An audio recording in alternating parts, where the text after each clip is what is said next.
నేను రజాక్. శ్రీరామనవమి హిందువులకి ప్రత్యేకమైనటువంటి ఒక పండుగ.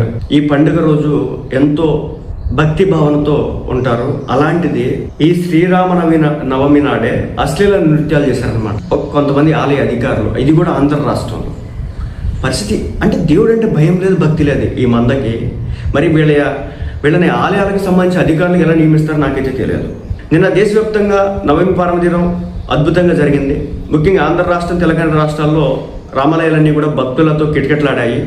ఇలాంటి పవిత్ర సమయంలో చోటు చేసుకునే ఒక ఘటన ఏపీలో తీవ్ర చర్చకు దారితీస్తుంది.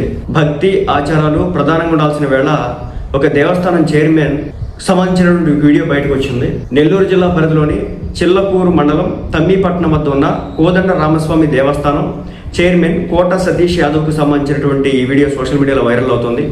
ఈ వీడియోలో ఆయనతో పాటు మరికొందరు వ్యక్తులు ఒక మహిళతో కలిసి గెస్ట్ హౌస్లో అసభ్యంగా ప్రవర్తిస్తున్నారు.